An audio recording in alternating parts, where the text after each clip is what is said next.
Chiefs Lions on Sunday Night Football, a game I thought could be a preview of what we would see in this year's Super Bowl today on the Crossover Thursday episode.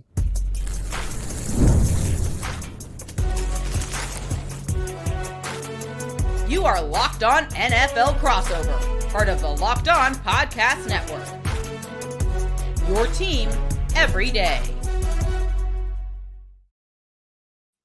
And welcome back to another episode of Locked On Chiefs. This is also Locked On Lions. We're going to be talking about this game, Kansas City Chiefs versus the Detroit Lions. Matt Derry is joining us. But before we get there, Crossover Thursday is presented by PrizePicks. Download the PrizePicks app today and use code Locked On NFL to get $50 in lineups after you play your first $5 lineup. We're going to get into this. We're going to talk a lot about this game. Keys to win is going to be a little bit later. We're going to talk about the Chiefs offensive line and versus the Lions defensive line, which I think is going to be a huge matchup in the next segment. Where we're going to start with the CB injuries with the Detroit Lions and how this game is going to start off, because that's one of the biggest storylines in this game. Matt, when you look at how this is going to play out, you were talking about it kind of before we even started the show. This is a huge issue for Detroit right now. It is, Chris and Ryan. Great to be with you guys. And look, the Lions are playing great football right now. Many, including ESPN and the herd hierarchy the other day. I had it on my show on Wednesday of the Lions number one. People are power ranking Detroit up to that top spot where, of course, your Chiefs have been for so long. But right now, I mean, going into this game, you're still facing Mahomes, still facing Travis Kelce and good receivers. The Lions, their top 5 corners going into training camp in the preseason, 4 of the 5 are out. DJ Reed out for a while with a hamstring. Terrion Arnold going to be out at least this week and probably a few more with a shoulder. Ennis Rakestraw was put on season-ending IR at the start of the year. Khalil Dorsey now has an injury, their 4th corner, and he's going to be out for a little while, 4 weeks on the IR. So that leaves Amik Robertson, and then anybody's guess. I mean, Rock Yassin has played pretty well. They've got depth there. There's some guys they like, some young guys, and they've made some moves. But that's a tough road to talk about this week with Patrick Mahomes and next week with Baker Mayfield, without the guys that are stopping the guys on the outside. This is still a passing league. Lions pass rush has been really good this year. Hutchinson's playing unbelievably well, but I would think the Chiefs would be kind of picking on some of those corners, maybe just some home run balls down the field, hope for some pass interference or some holding, and find that as a spot that they can kind of take advantage of. What do you guys think? I think that should be the way to go. I do see this as an offensive kind of game, back and forth. We'll talk about that a little bit more coming up here. But on the injury report on Wednesday, another name in Brian Branch, somebody I didn't expect to see on there. At this point, are there enough bodies in the secondary for them to man and be able to run their scheme the way that I think that sometimes they can be very successful at? And with the Chiefs having a wide receiver core that is either banged up, substituted, or trying to find its way, that might be an interesting matchup. Do you think there's enough bodies in the secondary to really put it out there and be able to play their full game plan? Yeah, I mean, I think Branch and Kirby Joseph are going to be fine as far as the safety tandem goes. They're healthy enough. They'll be out there, and that's as good a safety tandem as there is in the league. Those guys just do everything. And Branch, I love that you mentioned Ryan, is just an absolute stud and a missile out there in terms of against the run, against the pass. It doesn't matter. He's a special player. So, yeah, I think they'll be okay. You throw in guys, like I said, Rock Yassin has played a lot of football. Avonte Maddox has played a lot. Amik Robertson's been really good. But, eventually attrition catches up to you. We saw that with the 2024 Lions. There's just you hope that that's it, and you hope that Arnold is back sooner than you think, and DJ Reed's back sooner than you think. But I think they'll be all right. It's just, right now, the way the defense is playing, the linebackers have been unreal, and the pass rush has been better than expected. And like we'll talk about when we get to the keys here and D-line, O-line, Lions could be adding Lee McNeil this week to their defensive line, which no one's talking about. He's been working out and training and rehabbing so well that they think he might be able to play. So that'd be a huge kind of pick-me-up for that defensive line, which has already played pretty well. Yeah, and you look at that, and we'll talk about the defensive line and the offensive line in just a couple minutes, but you look at how this game is going to play out, it's kind of surprising to me, and one of the things I brought up before we started is the Chiefs are actually favored in this game, which, with the way that they've played, doesn't make sense to me at all. because they have played so horribly. And you also mentioned this, Matt. Kansas City kind of needs this game more than Detroit does. Not saying that should matter, but the reality is Kansas City's 2-3. Going to 2-4 is going to be really detrimental to anything that they want to do in the postseason. Being 3-3 and then getting Rashee Rice back the next week would be huge for this team. But the biggest storyline from Kansas City is the inconsistency. Week to week, it's just been so different. Like you look at week 1, the defense couldn't do anything. Week 2, 3, and 4, their defense was probably the best unit on the team. And then the offense started to come alive against the Ravens and then really looked a lot better in week 5. But the defense kind of fell apart a little bit towards the end of the game. So it's the inconsistency of this team and things that happened last year. I think they were 11-0 in one-score games. This year they're 0-3. You can't just the amount of flip-flop from what you dealt with last year to what you're dealing with this year is crazy. And you always revert to the mean, but it's a lot different than you would expect for Kansas City right now. Chris and Ryan, I got to ask, and I'm assuming you guys have talked about this, but like even that last play where Trevor Lawrence falls down and everybody now has seen the footage of Chris Jones basically just stop play, which you never see Chris Jones do, but like those things never happen to the Chiefs. And I know the national people, the Chiefs get all the calls. You guys got no calls the other night. It was wild. The Thank whistle you. that went against you. You have to say it. I know there is this narrative that Kansas City always gets the calls, and you went into that Giants game and everyone, there is no way they're going to lose on national TV and go to 0-3. But what is it? I mean, why does Chris Jones why does he just stop on a play like that when he never does that? Is it just one of those years? It's one of those years where I think everybody has expectations. There's also the looky-loo thing of like, no matter what we do, Patrick's going to bail us out, right? This is superstar-itis is what I call it, because Chris Jones expected other people to make that play. He's been a one-man wrecking crew this whole season to this point. He's not getting a whole lot of support. I'm sure we'll talk about that coming up here shortly. But it's too much of expectation and not enough follow through right now. This is a team that has enough experience that they kind of expect things to fall where they're able to make plays. And that's not true of the rest of the league. The rest of the league's like, you know what? Go prove it. You're getting old. You have to play every play. And that's what's catching up with them right now. They have to buckle down and really focus on making sure that they execute their game plan the way that they have to its fullest, not just 90, 95%.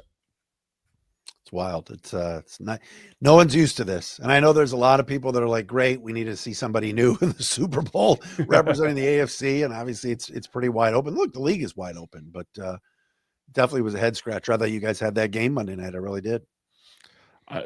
You were not the only one. I was sitting there watching the game thinking, especially with the way the offense started in the first 2 drives, it looked like they were just going to run away with that game. And it was going to be at least 2-score game at the very end. And then all of a sudden, a couple mistakes happened and they just kind of gave the game away in multiple different ways. When we get back, we're going to talk about the Chiefs offensive line and the defensive line and some other key matchups in this Sunday night showdown, Chiefs versus Lions, when we get back from this. Mazda crafts cars for those who do more than simply move. Mazda delivers confidence with every ride, with more IHS Top Safety Plus pick awards than anyone else. As of August 25, from footwork to breathwork, athletes sweat all the details. Mazda brings the same intention to how we craft every model. You can feel Japanese craftsmanship in every detail, from the metallic accents to available Napa leather upholstery. Like our players, we sweat every detail as well, because when you make every move count, impossible becomes irrelevant. Mazda, move and be moved.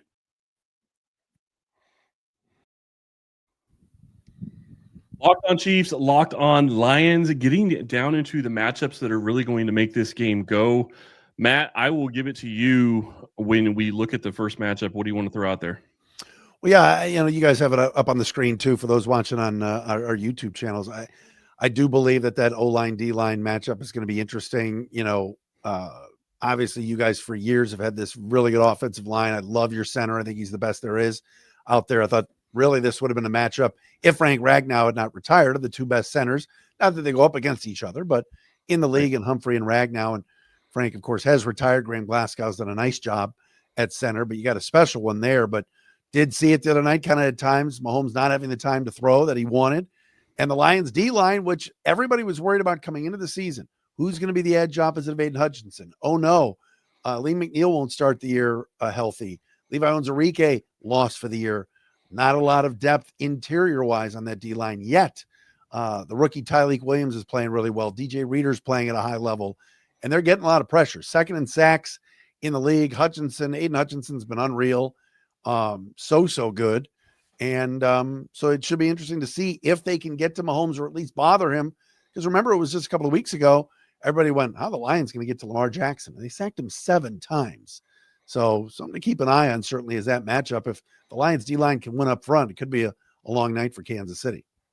This is why you got to play the games. And I think the thing that impresses me the most, I think they are third in this metric, 38.5 success rate allowed on the defensive side. So it's not just the pressure. It's the fact that they're playing as a unit. Obviously, we talked about what may be troublesome, but for the Chiefs to try to attack this team, is it one edge opposite Hutchinson that they have to go after? Is it trying to get to the second level? If you were going to flip it over and try to attack your own defense, where would you go? Well, I mean, it's interesting. The Lions at times, it hasn't been consistent this year. Like Mark Andrews had a decent night against them. I'm trying to find Travis Kelce and some one-on-one opportunities. I know it's not the same Travis. No, I'm not going to tell any Taylor Swift jokes or anything because that's played out too. But I do believe that, you got to take some shots down the field against the corners. Terrion Arnold were healthy. I would tell you, there's always, especially in the first drive of the game, that the Lions are playing defensively, there's always a Terrion Arnold hold or a PI. Now, if it's Rock Yassin, you maybe look up and go, all right, we got to go after number 23 out there and see what he can do. But I also think that Kelce at times could get free in this game. If he's met, the Lions linebackers have played great, like I said, but scheme wise, at times they can give up some plays to the tight end. So that's where I would go. Tell me, you guys on the Chiefs O-line, what's the biggest concern right now? That's a great question. I honestly, maybe penalties. The right tackle. What was that, Ryan? Lining up right? I don't know. Yeah. We got a right tackle that doesn't seem to understand where the backfield is, but other than that, it's fine. Honestly, though, that actually, thank you for asking that question, because that's exactly what I wanted to talk about a little bit. When looking at this Chiefs offensive line, the big question going into this season was, have they found their left tackle? And while, don't get me wrong, Aiden Hutchinson is a fantastic player, that could be a fun matchup if he goes up against Josh Simmons. And I'm not saying he's not going to beat Josh Simmons. He's a rookie. Rookies are going to learn. You're going to have some bad nights. But Josh Simmons has looked better every single week. And that's the big thing for this Chiefs team is, can he continue to be consistent? Can he continue to give Mahomes time? And will Mahomes continue to trust him? Because one of the things you talked about is testing the corners and going deep. Well, you're not going to do that if you can't block and you can't give your quarterback time to do that. So I do think that that's going to be something that the Chiefs could really try to take advantage of when you talk about being down to one of your top 5 corners at this point in the season already. Throw some deep shots. You have Xavier Worthy. You have 3 guys that can run under 4.3. Take advantage of that. Use that to your advantage. And when it comes to the offensive line and where they're struggling right now, I think it is lining up. It is sometimes the penalties. But the reality is that they're playing so much better than they were last year that I don't think it's as big of an issue. And I do think that they're in a situation where Mahomes is finally starting to trust the offensive line. And this offense is going to start taking off when you get a guy like Rashee Rice back in week 7. What about St. Brown against McDuffie? I think that'd be fun to watch. I don't know how much they'll be matched up if it's the entire game, if he just follows number 14 around, but it's a damn good corner you got there, and made some really nice plays the other night, I know. And but Amon-Ra has just been unbelievable. I know he was in the same draft class as a guy like Jamar Chase, and they talked about it on the Fox broadcast this past Sunday, Lions and Bengals, and how Jamar and Penei Sewell, the Bengals were choosing between one of the two. They went with Chase. Lions got their guy in Sewell, who is as good a right tackle as there is in the game. And that would be fun, too, to watch Sewell and Chris Jones go at it. But I think St. Brown versus McDuffie is something to watch, too. I'm excited to see how that one goes. Yeah, I think the area of the field is really intriguing as well because Laporta's starting to get cooking now, right? What was it, Yeah. 5 for 6 targets last week? So you have that middle section that you feel like they can maybe attack. The Chiefs linebackers have been a little bit suspect at time, particularly in dropping backwards. So I expect them to do that. They're going to have a lot of safeties roaming out there, and we're going to see the rotation, whatever it becomes, because they can't run the same 3 safety set yet this season. It's always different. So we don't even know. But the attack there, I think, is what's most intriguing to me. And I would feel bad if I didn't mention the fact that this is a family affair as well, with Sewell and Suamataia both playing. I think maybe there's a little bit of rivalry. Like the emotion of that kind of game, I think, is what maybe the Chiefs have a slight advantage, just because they've been in emotional games before. Their backs are against the wall. But do you think that the experience that Sewell brings maybe might balance out what the younger cousin brings? Panay, I don't care if it's family across the way. I don't care if it's Mean Joe Green got reincarnated and got traded to the Chiefs for 1 week, or like Too Tall Jones or Reggie White. I mean, I don't know where I came up with Too Tall Jones, but you know what I mean? Like, it's just, you could bring anybody back and say, I want to see him play against Panay. Panay Sewell is unreal. And I know we did our list this summer here on Lockdown of the top 100 players, and this dude he's top 10 in the league. I mean, and maybe top 5. He's that good. And he's just so damn good out there that I don't care who he's going against and what the situation is. You don't worry about right tackle. Sunday night, I'm worried about left tackle, because if Taylor Decker is not healthy, and this will likely come down to a game time thing, I would think. He didn't play last week. He's been bothered by his shoulder. They started the rookie Giovanni Manu last week, or a second-year guy, and Manu really was kind of redshirted last year. And Trey Hendrickson went around him twice for big time hits on Jared Goff. Dan Skipper's a possibility, coming back to kind of be a veteran that could plug and play. So you're looking at 3 options right now as we record here on Thursday at left tackle. So that could be something to keep an eye on. It's going to be fascinating to see how that plays out if Decker is able to go, because Chris Jones can line up anywhere on the defensive line. Yeah. He is lined up at defensive end. He's lined up at defensive tackle. Just depends on where he feels like he has the best matchup. So that could be fun. I expect that at some point we'll see Chris Jones against Panay Sewell. That's going to be a fun matchup. I 1,000% agree with you on that one. Really, when I look at this game, it's a matter of which team, and this goes back to the consistency that we talked about in the first segment, which team for the Chiefs shows up. Because if their offense shows up, I feel decent about how this game can go.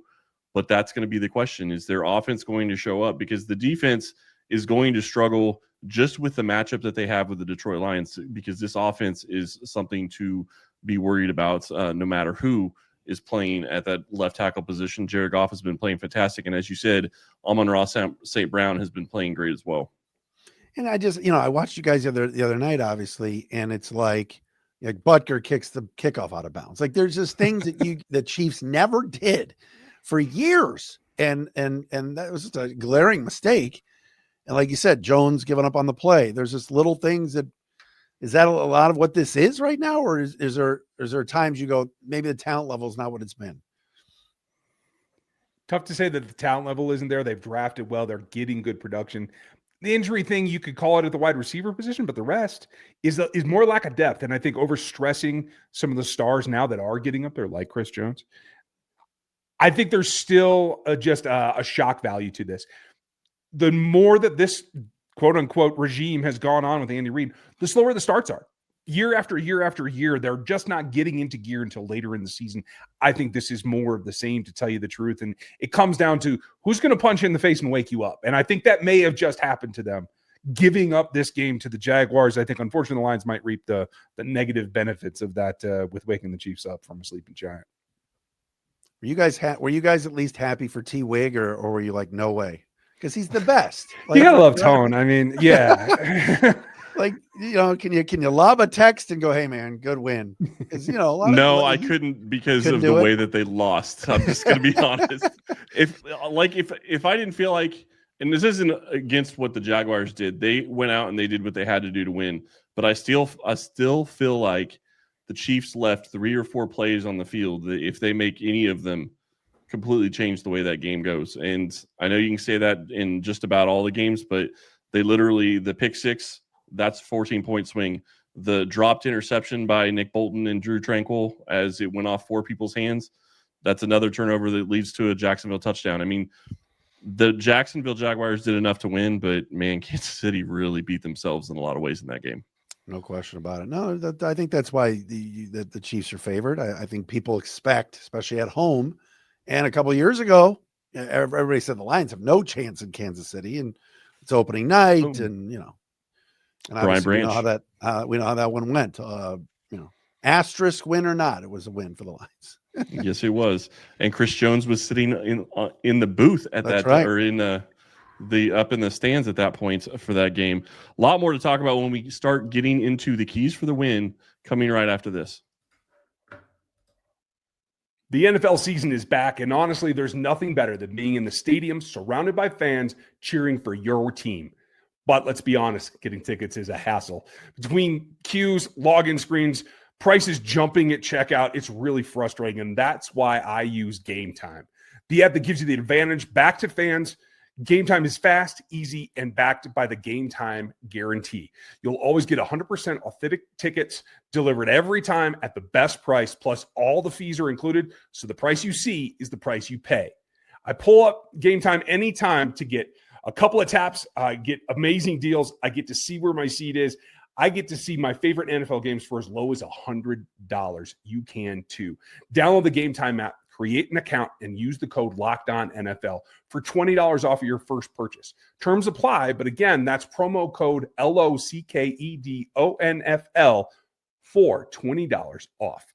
Swipe, tap, ticket, go. Download Gametime today. The NFL season is here, and FanDuel has an offer you don't want to miss. Right now, new customers can bet just $5 and you're in business. You can get $300 in bonus bets if you win. That's right. Pick a bet, put down $5, and if it hits, you'll unlock $300 in bonus bets to use across their app. It's super simple. And if you know your first one, it helps you get on a roll. Without a doubt, it makes watching football even more exciting when you've got a little something riding on the action, when you're involved. It's not just for the casual fan, but if you love diving into the stats, FanDuel makes that game day experience that much more. You got to get into it. So what are you waiting for? Visit FanDuel.com or download the FanDuel app today and get started. It's at FanDuel. The keys to winning the game for the Chiefs and the Lions. Let's get down into it right now. Matt, what do you think is one of the biggest keys for this Lions team to pull off a victory again in Kansas City? This is kind of crazy, but the Lions punter, Jack Fox, has been tremendous and has pinned teams deep. Lamar Jackson and the Ravens throughout that day had long fields this past week with the Bengals, and that was Jake Browning, and we know how that turned out. He's being replaced by Joe Flacco. But regardless, pin deep. Lions had a safety this past week, should have had 2. Fox has flipped the field tremendously over the last few weeks. One of the reasons why this team has won 4 in a row. So their defense has been put in spots where, it's a little simple thing here. But on the road, you get a bad punt, or you get Dan Campbell deciding to go for it from his own 35 or something, and you don't get it. Short fields for the Chiefs, I think, are gifts for Patrick and that offense. So I think the Lions, a key is to make the Chiefs go 90 yards, make the Chiefs go 80 yards. And I know things are different now with kickoff rules and everything, but I think that's a big key for the Lions, is to kind of make Kansas City play the long game throughout the night. This is a tough one for the Chiefs because they have to do what they haven't been able to do. Job number 1 is to pressure the quarterback. That's it. He's got the second lowest scramble rate in this league. He is somebody that you can actually move off the spot and attack. The Chiefs just haven't been able to do it. So whether they have to bring 5, they brought a lot of linebackers last week, still wasn't that effectual. They have to come up with something that isn't a cover 0 blitz, because that seems to be the only thing that Specs can get actually executed on the night. And they have to find a way to find that crease and just blow it apart. They are too soft in not exploiting something that is a weakness. They have to find that.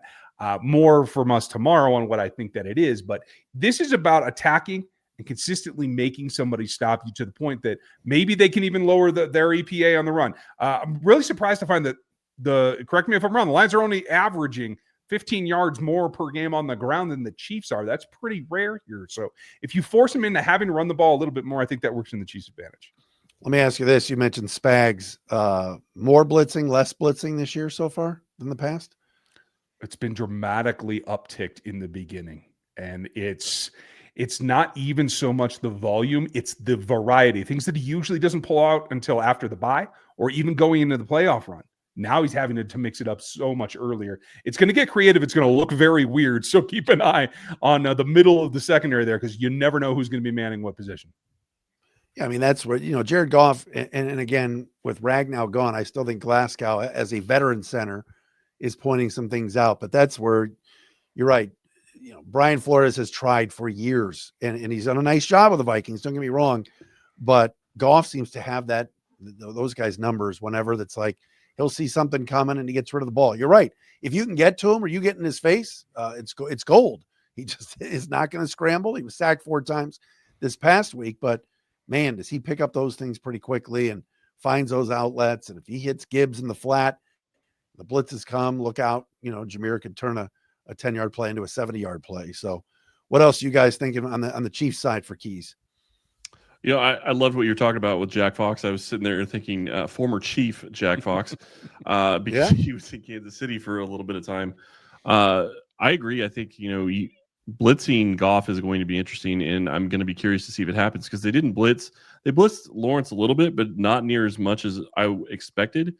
But the bigger thing with Goff, it's a question of, you get him off the point. He's not going to be a guy that scrambles like Lamar Jackson the week before or Trevor Lawrence. So that could be huge in this game. When I look at this, and I just think that it's a matter of Kansas City controlling the ball and controlling the clock. I'm not going to say that they have to run the ball 30 times, but I think that they need to run the ball 20 to 25 times.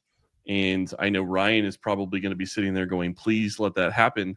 But the reality is look at what the Detroit Lions do. Their offense scores, and they can score pretty quick. So it's a matter of controlling the ball, controlling the tempo a little bit. And the one thing I will say about Kansas City is the 2 of the 3 games that they've lost this year have been caused directly by a horrible turnover. They've been very good with the football otherwise. That is a huge key. If they can win the turnover battle against the Lions and force them into a mistake where, they get a short field or just, the Lions lose a possession, I think that's huge in this game. Yeah, I'll throw another thing out there as far as a key. His name has not been called a lot. And maybe Sunday night, prime time, NBC, he breaks out. That's Jamison Williams. I think teams are taking the deep ball away. They're taking the home run ball away. He and Goff have just not been on the same page. There's no relationship problems there. J-Mo has been awesome again on the run, in the run game, blocking, and he's just picked up he's as good a blocking receiver as there is. And you got to block to play in this offense, but just hasn't gotten going at all. If you look at his numbers, you're shaking your head like, what's going on here? I think he had 2 fantasy points this past week. So J-Mo on a deep ball or a reverse, something where he can get out in space. He's dying to touch the ball, and that has not happened yet. So maybe that's a key, is that if he gets going, then this could really go to another level with this offense, because as you guys said, it's been pretty good this year. Real good. And the corner that gets to guard him is going to be interested. I will say that. One more bonus from me, too, is it's about the red zone. The Chiefs running a middle of the grade 14th in red zone efficiency, but the Lions giving up number 25 on the defensive red zone efficiency. So if you can get inside the 20, you got to make it pay. That's a key for the Chiefs. Yeah, the Lions defense, week 1 was really bad. And excuse some of the numbers because that was an abominable performance against Green Bay. But since, it's just been, Lions going back to being what they've been the last few years. And they put up over 34 points in these last 4 games. And there was always some sidebar with each game, whether it was the Ben Johnson return or obviously the night game in Baltimore on Monday night. They really wanted that one. And this past Sunday, you had David Montgomery going back to Cincinnati and DJ Reader. So there's been storylines everywhere, but this one will be a lot of fun because, like we said, Kansas City needs this game. Not to say the Lions don't. They want to win every game.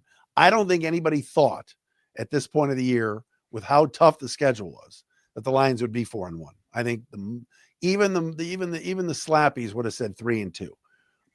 So the Lions are giving their fans a little bonus right now, and this would be some kind of win to win against a desperate Chiefs team on the road. This would be something else. Yeah, and I do think that one of the biggest matchups in this game is the Detroit Lions offense versus this Chiefs defense, because you look at what they did to the Baltimore Ravens, who had one of the best offenses in football before they played the Chiefs, and they've struggled with Lamar Jackson being out, and they slowed down. They were able to slow down and stop Derrick Henry. That could lead to a big chance for Kansas City to win this game if they can find a way to slow this Lions offense down. That's tremendous and has a lot of good players and a lot of different ways that they can beat you. Really going to be a lot of fun to watch this game. Cannot wait. Matt, you got anything else you want to add? I don't. I was thinking predictions, but I'm still, it's terrible to say, but I really am on the fence. Obviously, I can see the Lions winning because they played so well, but I just have a hard time picking against Kansas City in a game they have got to get. And are they really going to lose back-to-back, primetime games, a Monday nighter and a Sunday nighter? I know how Mahomes operates. I know you guys, they always seem to find a way. So that scares me a little bit. My prediction is there'll be no tie. Oh, geez. We did already have one earlier in the year, right? So Yeah. I don't think it's going to be 40-40, but the Lions can score 40, and then probably the Chiefs could probably score 42 if. Well, especially if they get the wide receivers going on deep balls against these corners, so that'll be a lot of fun to watch. Cannot wait. Awesome. Thank you all for listening. We really appreciate it. We will be covering this a lot more in detail on Friday's show, giving you the game day previews for this game. Thank you so much, Matt. Really appreciate having you. And that will be it for us today. And we will talk to you all tomorrow.